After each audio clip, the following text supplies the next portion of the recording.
ఆదివాసీ దినోత్సవ వేడుకల కంటే తమ సమస్యలు పరిష్కరించాలంటున్న ఆదివాసీలు. వేపలసింగారం గ్రామంలో చీకటి పడుతుందంటేనే భయపడుతున్న గ్రామస్తులు. ఆర్కే బీచ్ లో ఫిషింగ్ బోట్ కి ప్రమాదం నుండి బయటపడ్డ మత్స్యకారులు. పాఠశాల విద్యా కమిటీ ఎన్నికల్లో వైసీపీ నేతలను రానియకుండా అడ్డుకున్న టీడీపీ నేతలు.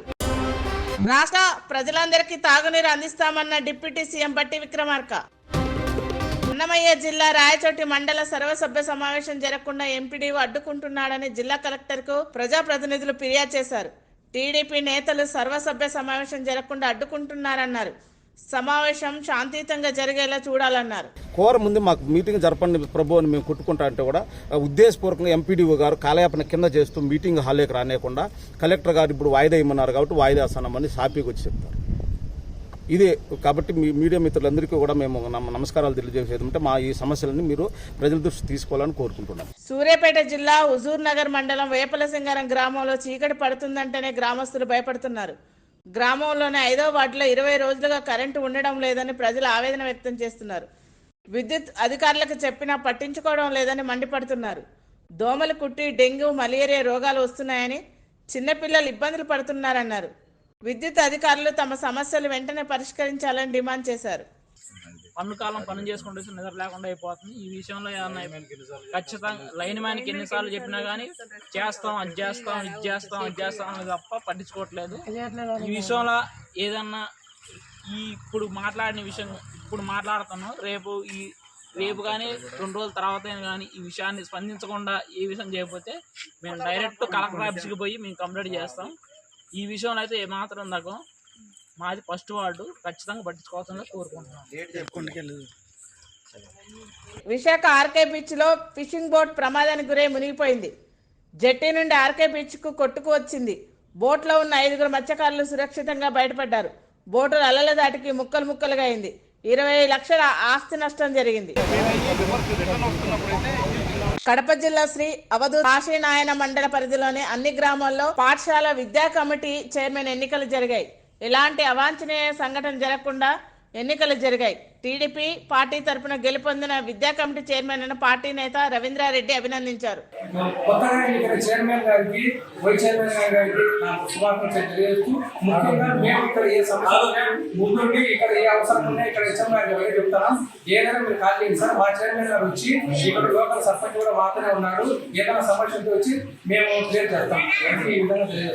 అన్నమయ్య జిల్లా సుండుపల్లి మండలంలో 88 పాఠశాలలో విద్యా కమిటీ ఎన్నికలు ముగిశాయి. మూడంపాడ్ సర్పంచ్ భర్త వైఎస్ఆర్సీపీ సుండుపల్లి మండల అధ్యక్షుడు రామస్వామిరెడ్డి ఆ గ్రామంలోని విద్యార్థుల తల్లిదండ్రుల పిలుపు మేరకు ఎన్నికలు సమీక్షించేందుకు వెళ్లారు.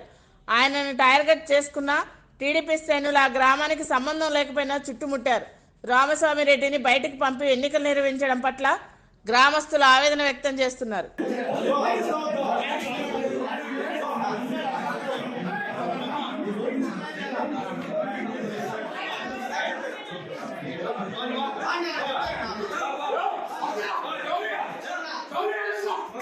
తెలంగాణ రాష్ట్ర ప్రభుత్వం రైతుల సంక్షేమ ధ్యేయంగా పనిచేస్తుందని రాష్ట్ర వ్యవసాయ శాఖ మంత్రి తుమ్మల నాగేశ్వరరావు అన్నారు. రైతాంగాన్ని ఆదుకునేందుకు సీతారామ ప్రాజెక్టు ద్వారా లక్షలాది ఎకరాలకు సాగునీరు అందిస్తున్నామని చెప్పారు. ఆగస్టు 15న వైరాలో జరిగే రైతు సదస్సులో CM Revanth Reddy, deputy CM Bhatti Vikramarka మంత్రులు పాల్గొంటారని తెలిపారు. ఈ సందర్భంగా సీతారాం ప్రాజెక్టు పంప్ హౌజ్లను సీఎం రేవంత్ రెడ్డి ప్రారంభిస్తారన్నారు.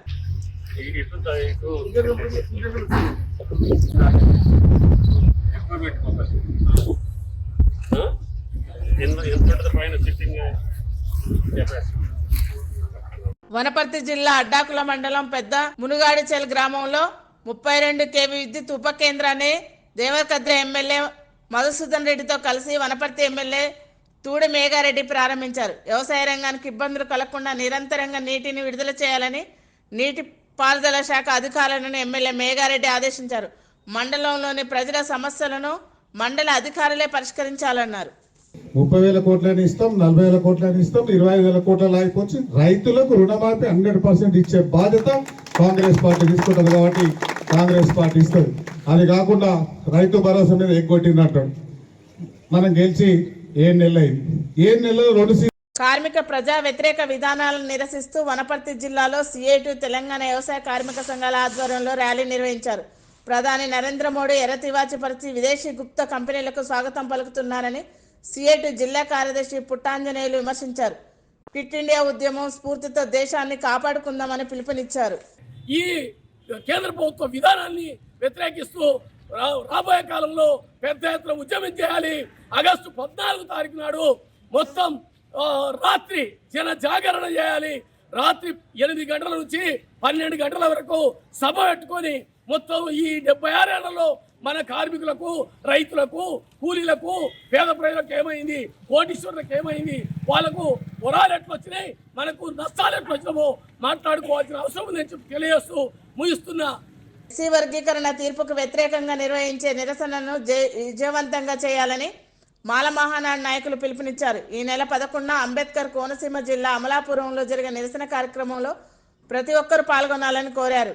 బీజేపీ ప్రభుత్వం మాల మాదిగల సామాజిక మధ్య చిచ్చు పెడుతుందని విమర్శించారు. కేంద్ర ప్రభుత్వం వర్గీకరణ విషయంలో తమ వైఖరిని మార్చుకోకపోతే వచ్చే ఎన్నికల్లో తగిన బుద్ధి చెప్తామని హెచ్చరించారు.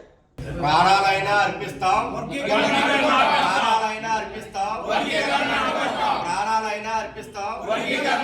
జోహార్ డాక్టర్ బాబాసాహెబ్ రాజా అంబేద్కర్, జోహార్ డాక్టర్ బాబాసాహెబ్ రాజా అంబేద్కర్, జోహార్ అన్న పివి రావు, జోహార్ అన్న పివి రావు, జై భీమ్.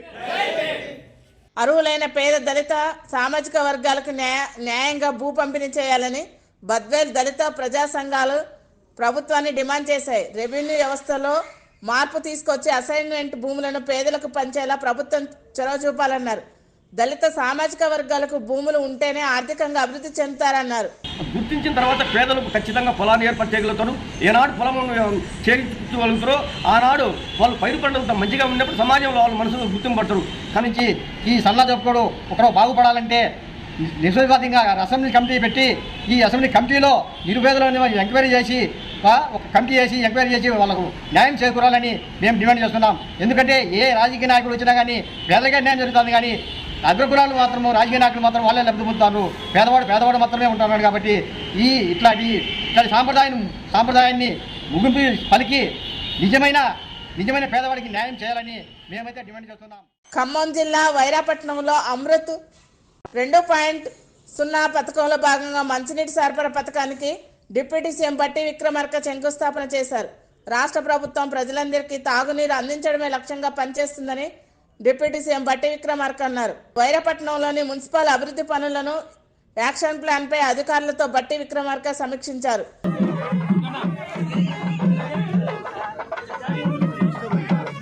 మంచిర్యాల జిల్లా దండపల్లి మండలం తాళ్లపేటలో ప్రపంచ ఆదివాసీ దినోత్సవ వేడుకలు ఘనంగా జరిగాయి. ఈ సందర్భంగా ఆదివాసులు సాంప్రదాయ వాయిద్యాలతో ఆడిపాడుతూ భారీ ర్యాలీ నిర్వహించి కొమురంభీం విగ్రహానికి పూలమాల వేసి నివాళులర్పించారు.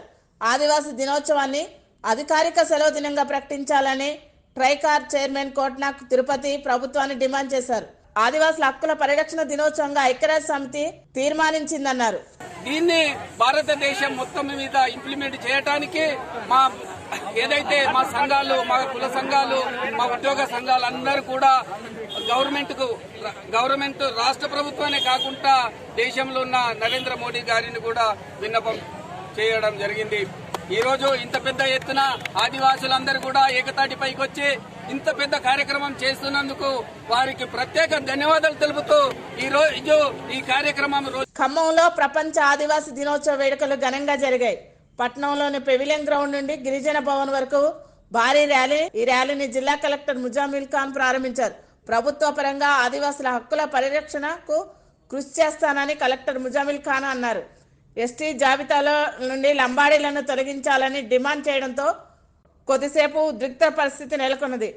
టూ టౌన్ పోలీస్ అధికారి బాలకృష్ణ, సబ్ ఇన్స్పెక్టర్ ఫిరోజ్ ఖాన్ జోక్యం చేసుకుని ఇరుపక్షాలను సమన్వయం పరిచారు. ఇటు గిరిజన తెగల ర్యాలీ, అటు ఆదివాసుల ర్యాలీ ప్రశాంతంగా నగర వీధుల గుండా గిరిజన భవన్కు చేరింది. ఈ దశతోనే మరి లంబాడీలనే ఎస్టీ జాబితా నుండి తీసివేయాలని మరి గల్లీ నుండి ఢిల్లీ దాకా మా మొదటి డిమాండ్గా తెలియజేస్తున్నాం. కాబట్టి ఆదివాసుల హక్కుల పరిరక్షణ కోసం 1994 ఐక్యరాజ్య సమితి ప్రపంచ ఆదివాసీ దినోత్సవంగా జరుపుకోవాలని తీర్మానించింది. దేశంలో అప్పటి నుండి ఇప్పటి వరకు ఆదివాసీ దినోత్సవ వేడుకలు జరుపుకుంటున్నారు, కానీ రాజ్యాంగం కల్పించిన హక్కులు వారికి చేరువ కావడం లేదు. వారి జీవన స్థితిగతులు మాత్రం ఎక్కడ వేసిన గొంగడి అక్కడే అన్న చందంగా ఉన్నాయి. అధికారంలోకి రాకముందుకు పార్టీ నేతలు తమ అభివృద్ధి చేస్తామని చెబుతున్నారు, కానీ అధికారంలోకి వచ్చాక ఆచరణలో మాత్రం పట్టించుకోవడం లేదని ఆదివాసీల ఆవేదన వ్యక్తం చేస్తున్నారు. ఆదివాసీ దినోత్సవ వేడుకలు నిర్వహించడం కంటే తమ సమస్యలు పరిష్కరించాలంటున్నారు. తమ సామాజిక వర్గం అభివృద్ధి జరిగితేనే దేశం అభివృద్ధి జరుగుతుందంటున్న ఆదివాసీలతో మా ఆదిలాబాద్ ప్రతినిధి రమేష్ ఫేస్ టు ఫేస్. ఆదివాసులు అంటేనే అడవి తల్లి బిడ్డలో ఉన్న పుత్రులుగా పేరుగాంచారు. మరి అడవి లేనిదే మరి వారి జీవనం కొనసాగదు. అడవిలో దొరికే ఆకు అలమతోటి వారి పోడు వ్యవసాయంతో జీవనం కొనసాగిస్తుంటారు. అటువంటి ఆదివాసులు నేటి మరి ప్రపంచంలో అడవులకు దూరం అవుతూ చాలా ఇబ్బందులు పడుతున్నారు. ఏది ఏమైనప్పటికీ ఆదివాసుల అభ్యున్నతికి వారి పరిరక్షణకి ప్రత్యేక చట్టాలు తీసుకొచ్చి మరి ప్రతి ఆదివాసీ గుడాల్లో కనీస సౌకర్యాలైన విద్యా, వైద్యం, రవాణా సౌకర్యాన్ని ఏర్పాటు చేయాలని, భూములకు హక్కు పత్రాలతో పాటు అడవిపై హక్కును కల్పించాలని ఆదివాసీ గిరిజనులు చెబుతున్నారు.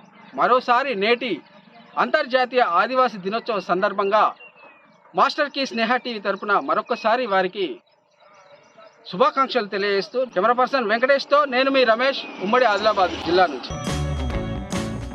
Please like, share and subscribe Sneha TV.